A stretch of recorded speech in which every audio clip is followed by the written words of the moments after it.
Something terrible happened recently. I ended up communicating inadvertently and on accident with a gooner. It was one of the most horrifying experiences of my life. Because this is somebody that, on the outside, they looked like they were somebody that had their stuff together. They were Chad, for all intents and purposes. And me, the Regal Shamanic alchemist, with my natural staff, feeling all powerful, feeling energized, and this great vitality of life flowing through me. I met this dude. Turns out he was a gooner, man. He was a gooner. Even the gooners can be disguised sometimes. It's like the gooners are disguised as Chads nowadays, apparently. And I met this guy and I saw his energy, and I saw the way he carried himself. But the way he handles his relationships, that's when I was like, okay, now it all makes sense. Because basically, these dudes are all letting their women do whatever they want. The fake SLUTs are everywhere. The gooners are everywhere. And it's like, are we the only ones left? Are we the only ones left to go to war with the politicians and the religionists and the education system that's so corrupted the minds of the youth and the elderly and everybody in between? Are we so far gone? Are we so far gone that even the Chads are gooners? Oh. You know what? It's time to go Captain Amerisac and going full Machiavelli once again. With the staff this time. Because imagine these people who truly feel like they're living outside of the system, right? They're living in accordance to what they perceive to be the truth. And truth is a tricky thing. Don't get me wrong. Truth is a tricky thing because you can feel like you're living the truth and letting die what is false. And then you'll realize, oh, snap. That's not what I was doing at all. I was using my moral interpretation as truth rather than just seeing the phenomenon of morals being what it is. See, this is what a tricky thing is when it comes to morality, is many people, like the religionists, for example, the religionists will say something like, you ought to believe what I do, even if I don't follow what I say I believe. And if you don't, then you're going to hell, or you're not going to heaven, or whatever the case is. I have no need for this type of framing in my environment or in my way of being. I have no need to force anything on anyone because I know that there's really no one to save. Like, there's no one to save. That's the joke. The joke's on everybody else because there is no everybody else, and yet we're all it. Like today at the gym, after I realized I discovered a gooner, I got really pissed off and I got really amped up. And so, I carried the these 30-pound weights on my back. It was like a sandbag type of a thing, right? And I started running around the track, and in my head I just was like, they want to play games, we are the game. They want to play games, we are the game. And I just said that to myself over and over and over again. That was just how being kind of psychotic is how I release my stress. Because it is stressful, it's stressful to go out and be like, is there anybody?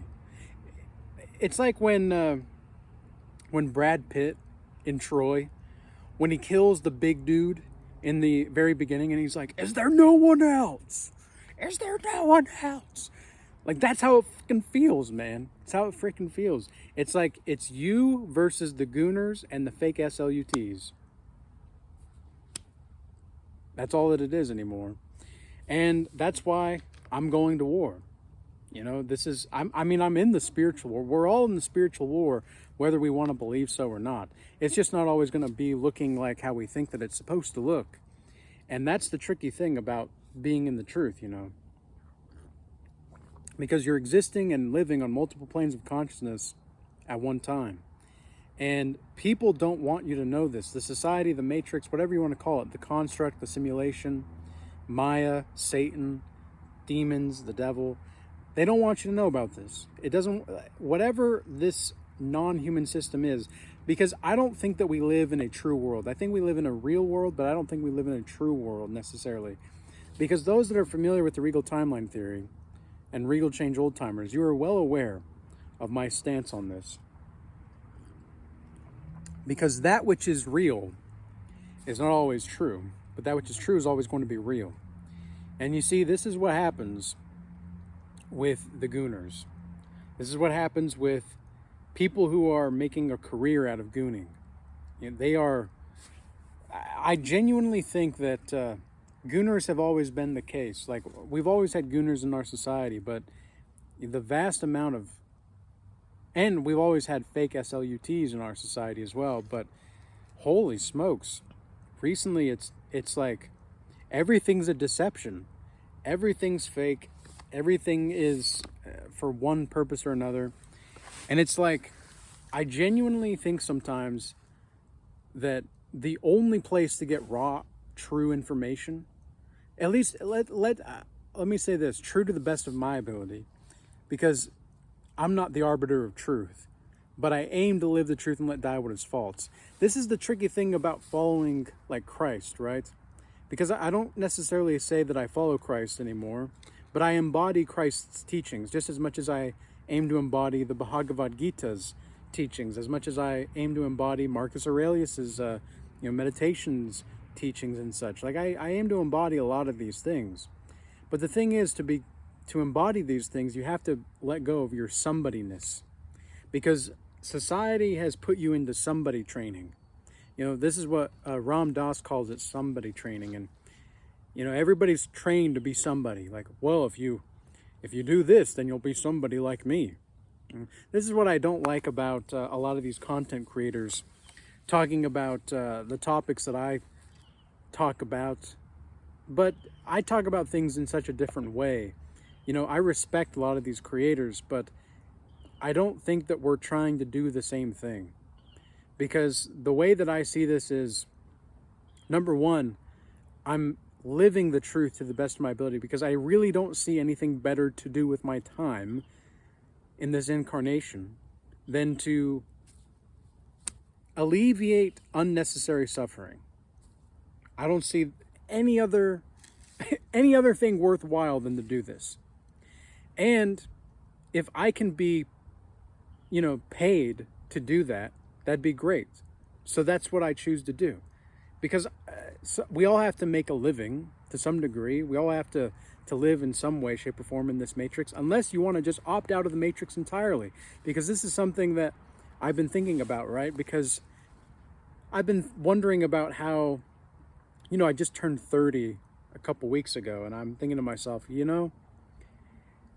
for some reason, I've got this like fire again, I've got this, not that I lost it necessarily, but for the last year, not gonna lie to you guys, because I don't lie, but I don't really like to lie by omission either. And it's not like I don't put my private life out there as much on the internet as possible, but I use lessons and situations in my life to convey certain messages. So I will say, for the last year, it has been a rock slide in my life.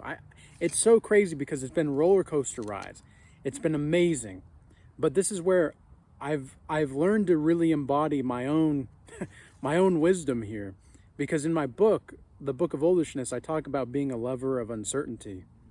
And the only way that you can be a lover of uncertainty is to love uncertainty, to be the love itself.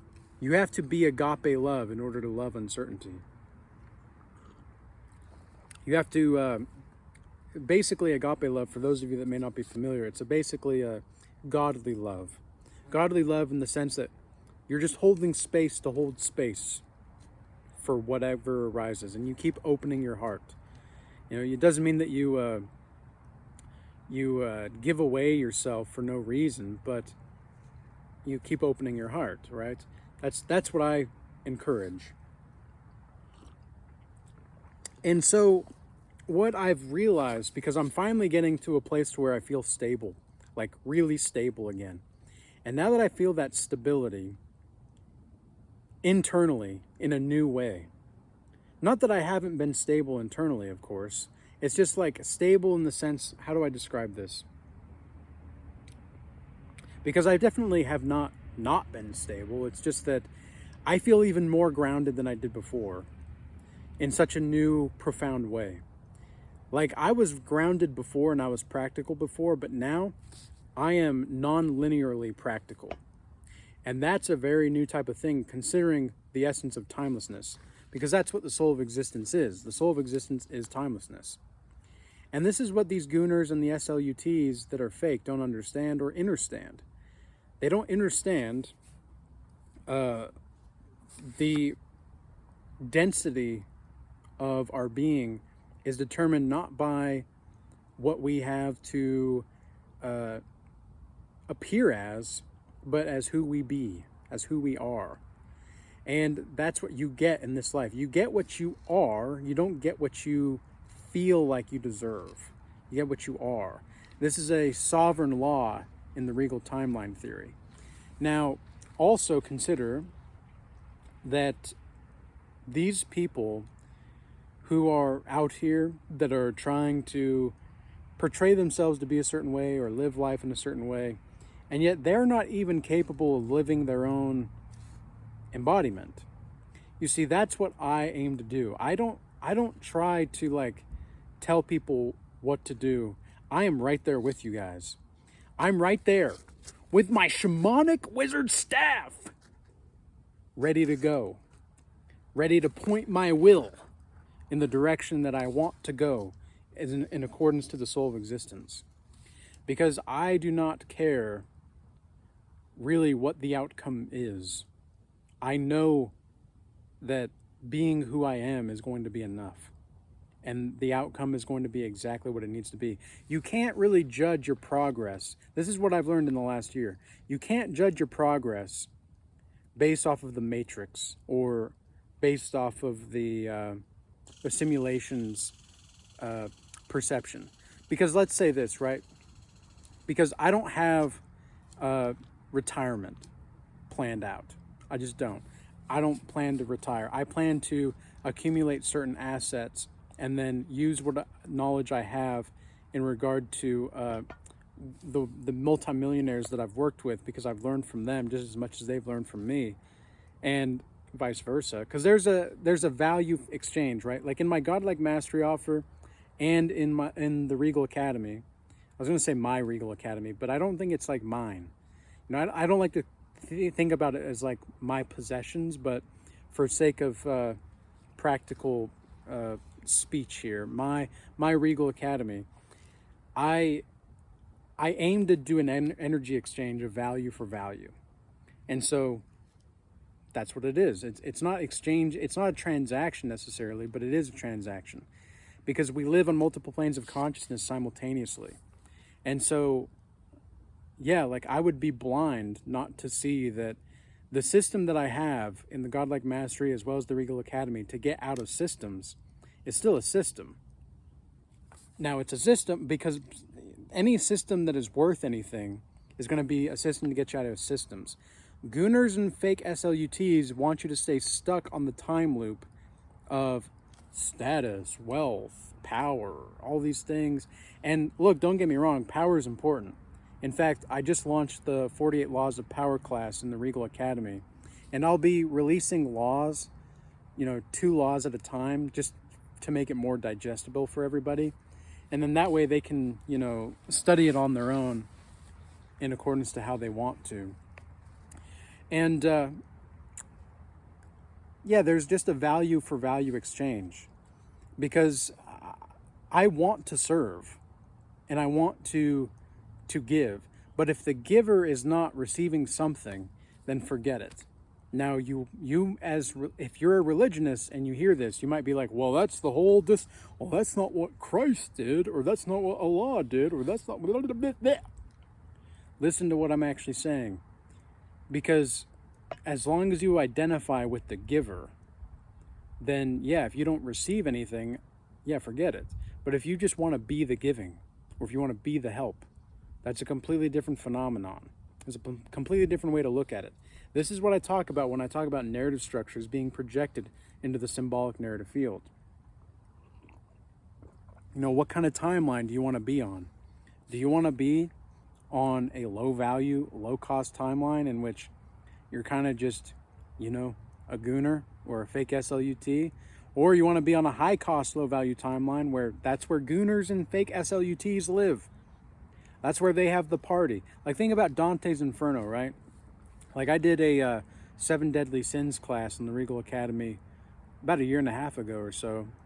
And in the second circle of hell, what Dante encounters with Virgil is lust. Now, the punishment in hell is actually a mere reflection of the pleasure in earth and on earth, which is very interesting. You know, it's a very interesting, as a poetic story, right? It's a very interesting phenomenon. Well, why is it the case? Well, because it alleviates the duality. Because what you actually think is pleasurable is actually harming you sometimes. And what you think is actually harming you is actually going to be very good for your soul, for the soul. Because I see we are all one soul expressing itself in different forms. So what I've noticed and what I've seen is, you know, number one, trust your discernment and trust your energy recognition and pattern recognition. Don't ignore that. But don't live so instinctually that you commit yourself to absurdities and atrocities for the sake of appearing a certain way, even unto yourself. So, with that being said, apply to the Godlike Mastery offer if this is resonating with you. I only have 2 spots left open for this month, so the Godlike Mastery, yeah, if that's something that you're interested in, you want to make that financial and spiritual and personal commitment to yourself, go ahead and apply. Otherwise, you can join the Regal Academy, and peace be with you all. Be blessed. Until next time. There goes the will, projecting it into the symbolic narrative field. Yeah!